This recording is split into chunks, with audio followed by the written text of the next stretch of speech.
विद्यार्थी मित्र हो आणि प्राध्यापक बंधू भगिनींनो नमस्कार।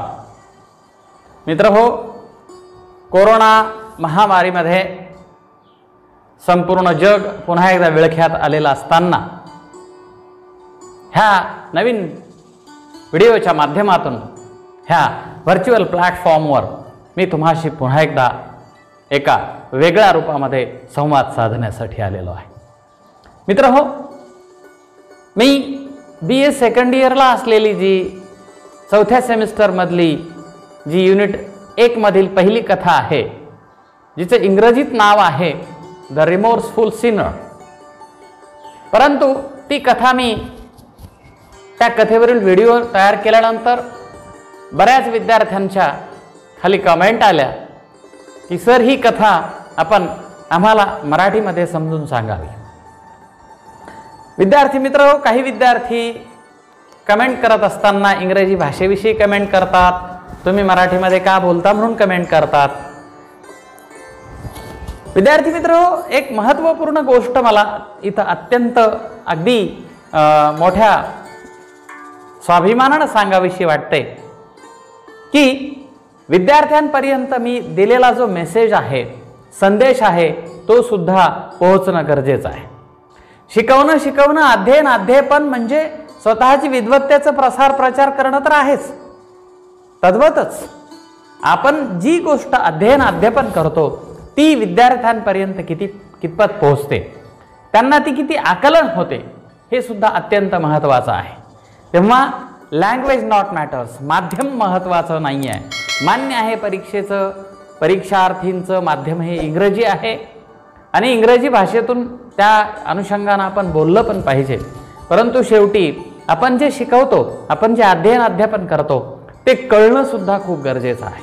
त्या अनुषंगाने मी ही लिओ टॉल्स्टॉय यांची द रिमोर्सफुल सिनर म्हणजेच पश्चाताप दग्ध पापी मनुष्य, पश्चाताप दग्ध पापी माणूस ही कथा तुमच्या पुढं मुद्दामहून मराठीमध्ये घेऊन येत आहे। मित्र, कथेला प्रारंभ करण्यापूर्वी आपणा सर्वांना मी इंग्रजीमध्ये लिओ टॉल्स्टॉय यांचा परिचय दिलेलाच आहे।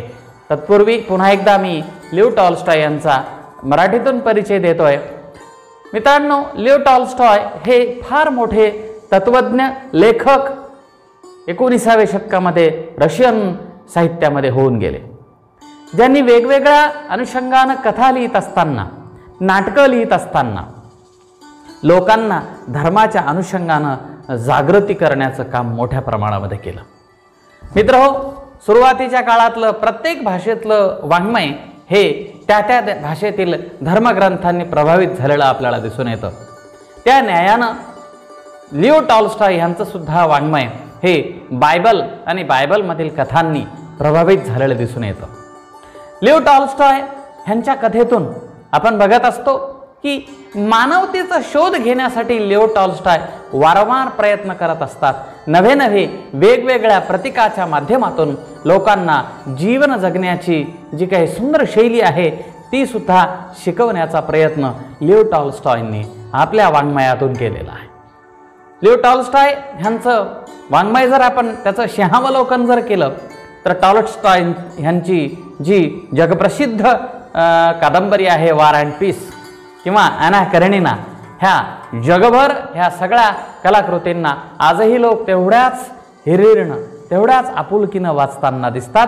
म्हणून किंवा एक लिओ टॉल्स्टॉयची अत्यंत सुंदर कथासुद्धा मागं आम्हाला अभ्यासक्रमाला होती आणि ती सगळ्यांनी एकदा वाचून घ्यावी, आणि ती कथा आहे how much land does a man need, माणसाला जमिनीची किती गरज आहे। मित्र हो, अशा महान तत्ववेत्ता लिओ टॉल्स्टॉय हा फक्त रशियन भाषेपुरताच मर्यादित राहिले नाही, तर त्यांनी राष्ट्रपिता महात्मा गांधी असतील किंवा मार्टिन ल्यूथर किंग ज्युनियर असतील, ह्यांच्यावर लिओ टॉल्स्टॉय ह्यांच्या वाङ्मयाचा, ह्यांच्या विचारसरणीचा, ह्यांच्या लेखनाचा दूरगामी परिणाम आपल्याला दिसून येतो। लिओ टॉल्स्टॉयचं वाङ्मय विशेषतः बायबलच्या भोवताल फिरत असताना दिसतं। लिओ टॉल्स्टॉय हे मानवी वेदना, मानवी मुक्ती, माणूस हा पापमुक्त कसा झाला पाहिजे, माणूस हा अंतर्बाह्य शुद्ध कसा झाला पाहिजे, हे सांगण्याचा प्रयत्न लिओ टॉल्स्टॉय ह्यांनी आपल्या वाङ्मयातून केलेला आहे. हा थोडक्यामध्ये लिओ टॉल्स्टॉय यांचा परिचय. परंतु मित्रहो, आज जी आपण कथा पाहणार आहोत त्या कथेचं नाव आहे पश्चातापदग्ध पापी माणूस किंवा पापी मनुष्य. मित्रहो, ह्या कथेची सुरुवात लिवका 23 म्हणजेच बायबलमध्ये लिवका 23 नावाचा जो धडा आहे त्याच्यातील 42 आणि 43व्या वचनानं सुरुवात झालेली आहे. ह्याच्यावरूनच आपल्याला कळतं की लिओ टॉल्स्टॉय ह्यांना ह्या कथेत संदेश कसा द्यायचा आहे. कारण जेव्हा जेव्हा एखाद्या कथेच्या सुरुवातीला एपिग्राफ म्हणजे दृष्टांत दिला जातो, त्या दृष्टांताच्या माध्यमातून एक सिद्धांत पटवून द्यायचा असतो आणि तोच लिओ टॉल्स्टॉय ह्यांना आम्हाला सिद्धांत पटवून द्यायचा आहे. लिओ टॉल्स्टॉयचा जो ते लिवका 23 अध्याय क्रमांक 23 त्याच्यामध्ये 42 आणि 43 जे वचन आहे बायबलमधलं, त्यामध्ये एक महत्त्वाचं वचन आहे. ते म्हणजे येशू ख्रिस्तांना जेव्हा क्रुसावर चढवण्यासाठी शेकडो लोक नेत असतात. येशू ख्रिस्तांना त्या क्रुसावर चढवायचं आहे. त्यांना चापकांनी फटके मारलेत. मित्रहो, मोठ्या मोठ्या जेवढी काही मोठी माणसं आहेत त्या मोठ्या माणसांनी जो काही त्याग केलेला आहे, धर्मासाठी असू दे किंवा मानवतेसाठी असू दे, तो अनन्यसाधारण आहे. भगवान येशू ख्रिस्ताचा त्याग, भगवान येशू ख्रिस्तानं केलेलं जो काही जीवन भाष्य आहे ते आम्हाला खरंच खूप काही शिकवून जातो. मित्रहो, कोणताही धर्म असू दे, हिंदू असू दे, इस्लाम असू दे, ख्रिश्चन असू दे, बुद्ध असू दे, कोणताही धर्म असू दे, धर्माचं एक तत्व आहे आणि ते तत्व म्हणजे माणूस. इथली मानवता, प्रेम, आपुलकी, जिव्हाळा ह्या गोष्टी इथं मूलगामी आणि प्रसारित झाल्या पाहिजे. म्हणून अनेक महान लोकांना ह्या जगामध्ये विषाचा प्याला प्यावा लागला, क्रुसावर चढवलं गेलं, दिवसा ढवळ्या जीवित चिरडून मारलं, कोणी आत्महत्या केल्या, कोणी पाण्यात बुडून मेलं, परंतु त्यांनी आपला विचार लोकांच्या उद्धारासाठी वापरलेला आमच्या समोर दिसून येतो. मित्रहो, भगवान येशू ख्रिस्त जेव्हा क्रुसावर चढवले जात होते तेव्हा भगवान येशू ख्रिस्तांना जर्जर केलेलं जात होतं. त्यांच्या अंगावर मुद्दामहून रंगीत कपडा टाकला गेला आणि येशू ख्रिस्तांना अगदी असं क्रुसावर चढवलं गेलं. तळहातामध्ये खिळे, दंडामध्ये खिळे, छातीमध्ये खिळे, कपाळामध्ये खिळे, डाव्या हातात, बेंबीमध्ये, अगदी छातीमध्ये, जननेंद्रियाच्या मांडीमध्ये, गुडघ्यामध्ये, संपूर्ण अंगभर येशू ख्रिस्तांच्या खिळे ठोकले होते. काय वेदना होत असतील मायबाप, खरंच विचार करा. अशा अवस्थेत सुद्धा येशू ख्रिस्तांना काही प्रश्न विचारले गेले आणि त्या अनुषंगानं येशू ख्रिस्त इथं उत्तर देतात. दुसरी एक अत्यंत महत्त्वपूर्ण ह्या लिवका 23 अध्याय 42-43 मध्ये गोष्ट अशी आहे की येशू ख्रिस्तांच्या सोबत दुसरे 2 अपराध्यांनाही क्रुसावर चढवलं गेलं. आता हा सुद्धा येशू ख्रिस्तांचा अपमानच आहे आणि मुद्दामून केला गेला. आणि जे 2 अपराधी होते, 2 देशद्रोही होते, ते दोन्हीही देशद्रोही येशू ख्रिस्तांना प्रश्न विचारायचे की तू तर पापी नाही, मग आमच्यासोबत तुला का क्रुसावर चढवलं जात आहे. त्यावेळेस येशू ख्रिस्ताचं गोड आणि सुंदर वचन आहे आणि ते ह्या कथेतून आम्हाला टॉल्स्टॉय यांनी सांगण्याचा प्रयत्न केलेला आहे. मित्रहो, अगदी मरणासन्न अवस्था आहे. आता अगदी काही मिनिटानंतर येशू ख्रिस्तांचा प्राणोत्क्रमण होणार आहे, जीव निघून जाणार आहे. प्रचंड वेदना, शरीर रक्तबंबाळ झालेलं आहे, संपूर्ण अंगाचा दाह झाला असेल, वेदना, संपूर्ण अंगातून वेदना निघत असताना भगवान येशू ख्रिस्ता यांच्या मुखावाटे जे अमृत वचन आलं ते म्हणाले, हे ईश्वरा, ह्यांना माफ कर, हे काय करत आहेत हे ह्यांना माहीत नाही. आणि सोबत जे 2 देशद्रोही होते त्यांना क्रुसावर चढवलं जात होतं, तेव्हा ते दोन्ही प्रश्न विचारत असताना भगवान येशू त्यांना म्हणाले, काही हरकत नाही. तो एक जो देशद्रोही होता तो म्हणाला, तू मेल्यानंतर आमच्या राजधानीमध्ये ये. परंतु त्यानंतर भगवान येशू ख्रिस्तांनी जे त्याच्यापैकी एका देशद्रोह्याला दिलेलं उत्तर आहे की ह्याच्यानंतर तुझी आणि माझी भेट स्वर्गामध्ये होणार आहे. मित्रहो, हे महान व्यक्तींचं वैशिष्ट्य आहे की महान व्यक्तींना जर्जर केलं जात असताना सुद्धा ते समाज उद्धाराची, समाज उत्थानाची, लोकोद्धाराची भाषा करत असताना आपल्याला दिसतात. अगदी हाच अत्यंत महत्त्वपूर्ण संदेश लिओ टॉल्स्टॉय ह्यांना ह्या कथेतून द्यायचा आहे. मित्रहो, आपली कथा सुरू होते एका पश्चातापदग्ध 70 वर्षाच्या माणसापासून. हा पश्चातापदग्ध 70 वर्षाचा माणूस ह्यानं उभ्या आयुष्यामध्ये, आपल्या 70 वर्षाच्या आयुष्यामध्ये एकही सत्कर्म केलेलं नाही, एकही पुण्यकर्म केलेलं नाही.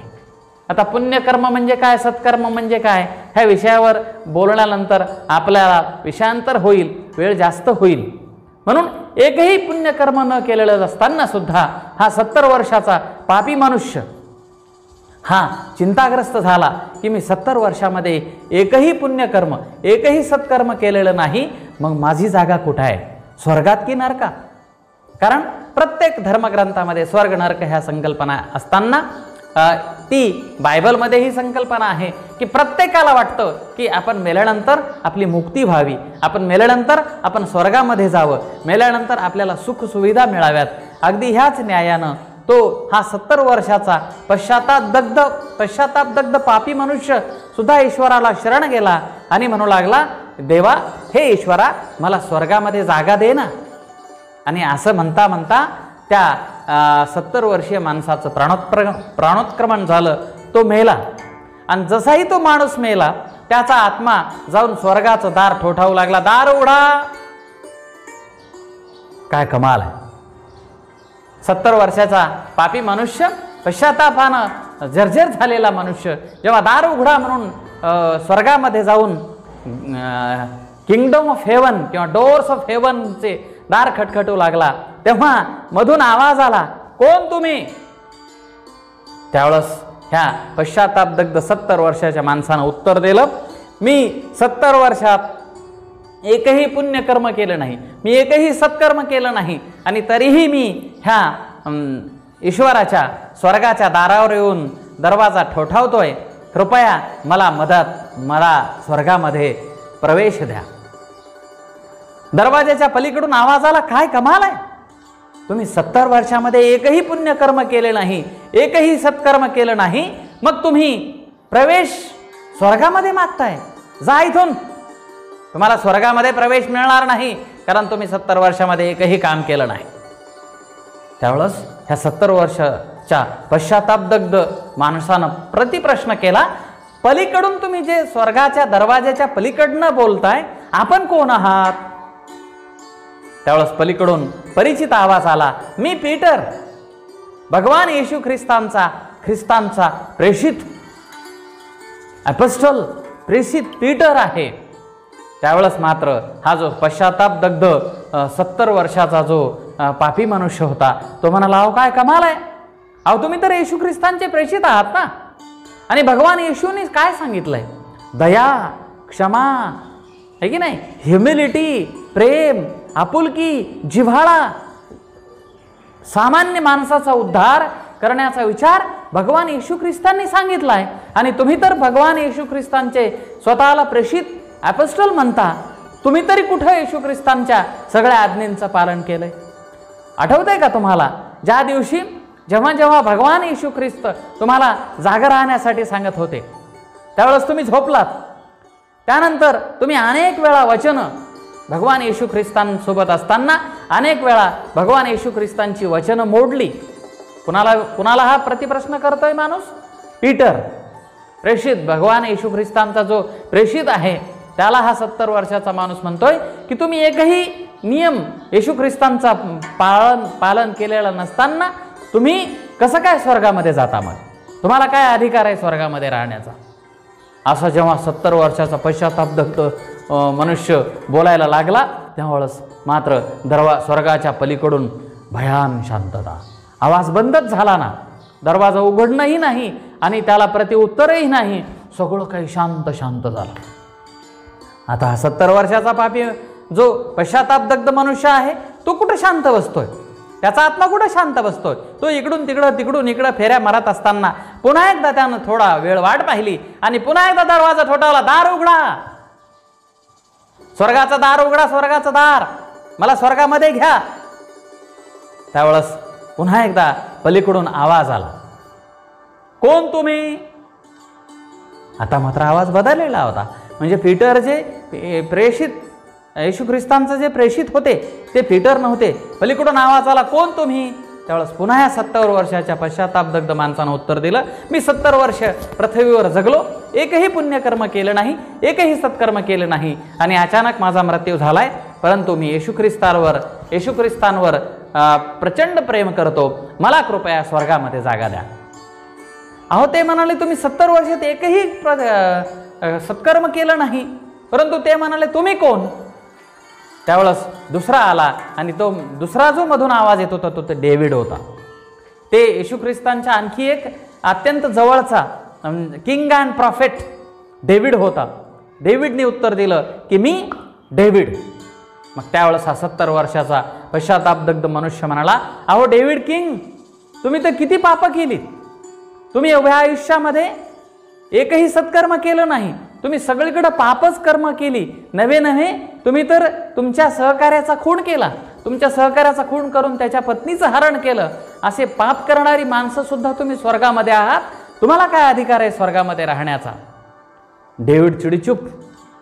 डेव्हिड किंग प्रॉफेट एक शब्द बोलायला तयार नाही आणि तो म्हणाला, तुम्ही तर तुम्ही अनेक निरापराध मेंढ्या बकऱ्या मारल्या आणि डेव्हिड तुम्ही तिथं स्वर्गामध्ये काय करताय? परंतु मी तरी पश्चाताप करतोय की मी माझं पापाचं प्रायश्चित्त मागतोय, मग मला का तुम्ही स्वर्गामध्ये जागा देत नाही? तुम्ही मात्र मस्त स्वर्गामध्ये जाऊन बसलात, तुम्हाला काय अधिकार आहे मला प्रतिप्रश्न करण्याचा? असं जेव्हा 70 वर्षाचा हा पश्चातापदग्ध मनुष्य डेव्हिडलाही प्रश्न विचारतो, पुन्हा आवाज चिडीचूप. स्वर्गाचा दरवाजा तर उघडला नाही, परंतु कोणताही आवाज नाही, मध्ये प्रवेश देणं नाही, काही नाही. काय करावं? 70 वर्षाचा पश्चातापदग्ध मनुष्याचा आत्मा मात्र भरकटायला लागला. इकडून इकडं फिरायला लागला. कोण दरवाजा उघडणार? मला स्वर्गाचा दरवाजा उघडणार की नाही? भगवान येशू ख्रिस्त ह्या जगावर प्रेम करणार आहे. भगवान येशूंनी क्षमा हे फार मोठं जे काही तत्व जगाला दिलेलं आहे ते मला क्षमा मिळणार की नाही? मला स्वर्गामध्ये जागा मिळणार की नाही? इकडं तिकडं फिरत असताना पुन्हा एकदा हा पश्चातापदग्ध मनुष्य थांबला आणि पुन्हा एकदा त्यानं दरवाजा ठोठावला, दार उघडा, स्वर्गाचं दार उघडा. पुन्हा मधून आवाज आला, कोण तुम्ही? अहो मी 70 वर्षाचा पश्चातापदग्ध पापी मनुष्य, एकही सत्कर्म केलेला नाही.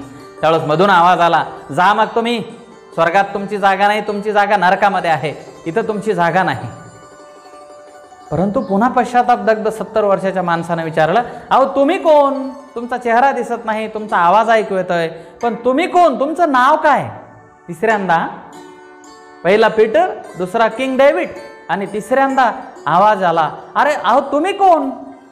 त्यावेळेस मधून आवाज आला, मी saint John evangelist, the beloved disciple of Christ. मी येशू ख्रिस्ताचा अत्यंत प्रिय शिष्य सेंट जॉन द इव्हेंजलिस्ट आहे.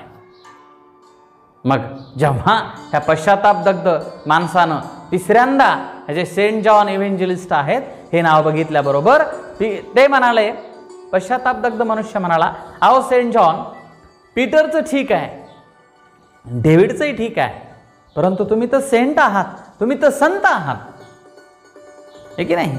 तुका म्हणे संत सोशी जगाचे आघात, ह्या न्यायानं तुम्ही तर संत आहात. आणि मग संत कुठं माणसामध्ये भेद करतात? येशू ख्रिस्तही संत होते, येशू ख्रिस्त ईश्वराचे प्रेषित होते, ईश्वराचे पुत्र होते, त्यांनी कुठं माणसामध्ये भेद करायला सांगितलंय? आणि मग तुम्ही कुठं तुमच्यामध्ये माझ्यामध्ये भेद करताय? अहो 70 वर्षाचा पश्चातापदग्ध मनुष्य सेंट जॉन इव्हेंजलिस्टला तत्वज्ञान सांगायला लागला. अहो विचार करा, शेवटच्या क्षणी सुद्धा येशू ख्रिस्तांना, भगवान येशू ख्रिस्तांना जेव्हा त्या यहुदींनी क्रूसावर चढवलं, भगवान येशू ख्रिस्त रक्तबंबाळ झाले होते, भगवान येशू ख्रिस्तांच्या सर्वांगामध्ये खिळे ठोकलेले असताना सुद्धा भगवान येशू ख्रिस्तांच्या तोंडातून एक सुद्धा अपशब्द आला नाही, वाचेतून फक्त लोकांना क्षमा करा, हे ईश्वरा ह्यांना क्षमा कर, हे काय करत आहेत हे ह्यांना माहीत नाही. अहो सेंट जॉन इव्हेंजलिस्ट, तुम्ही विसरलात का? भगवान येशू ख्रिस्तांनी सगळ्या जगाला प्रेमाची, दयेची, आपुलकीची जी शिकवण दिली ती तुम्ही विसरलात का? सेंट जॉन भावनिक झाले, स्वर्गाच्या दरवाजाच्या आतून उभे होते. सेंट जॉनच्या लक्षात आलं आणि हा 70 वर्षाचा पश्चातापदग्ध मनुष्य म्हणू लागला, भगवान येशू ख्रिस्तांनी सांगितलं, प्रेम म्हणजेच ईश्वर. ज्याच्या हृदयामध्ये प्रेम नाही त्याच्या हृदयामध्ये ईश्वर वास करू शकत नाही.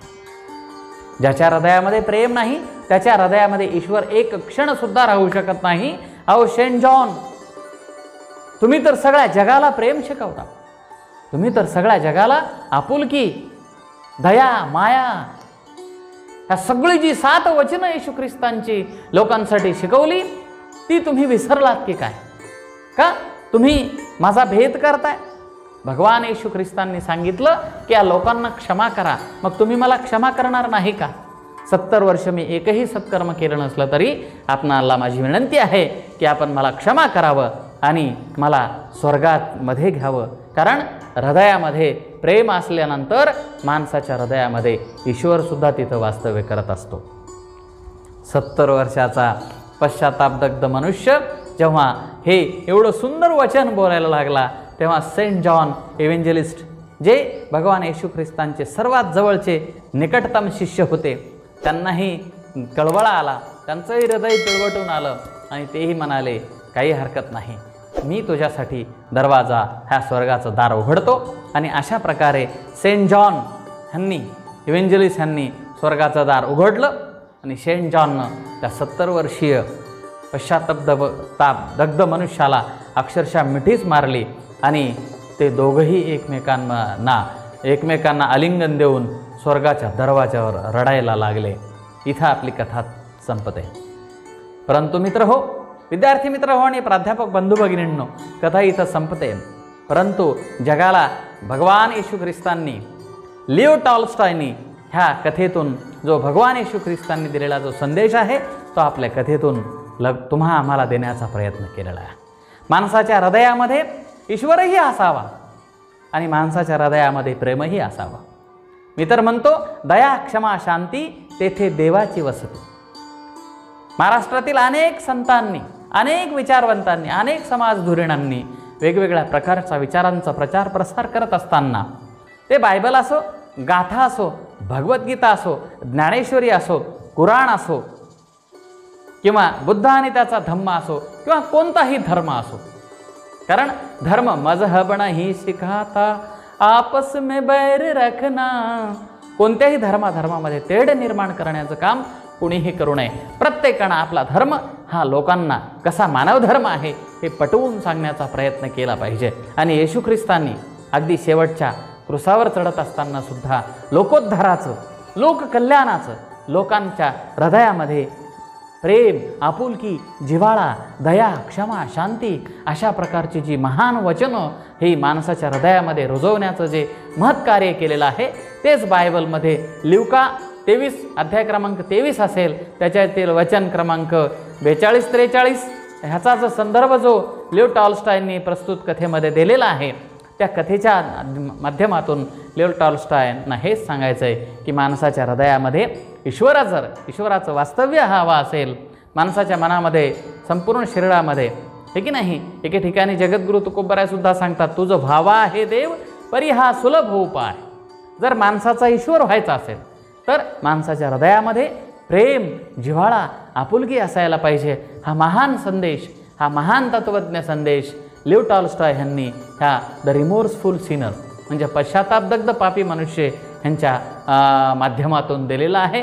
आणि पीटर असेल, किंग डेव्हिड असेल किंवा सेंट जॉन असेल, ही 3 जी उदाहरणं आहेत, ही 3 उदाहरणं प्रतिकात्मक आहेत.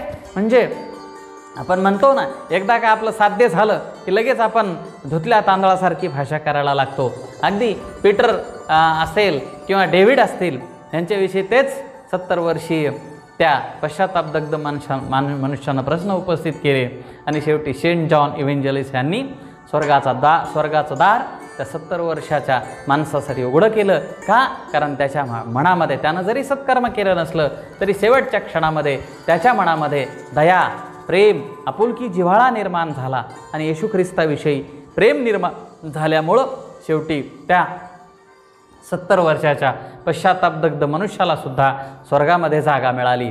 अगदी हेच एक अत्यंत महत्त्वपूर्ण संदेश देण्याचं काम लिओ टॉल्स्टॉय यांनी या कथेच्या माध्यमातून दिलेला आहे।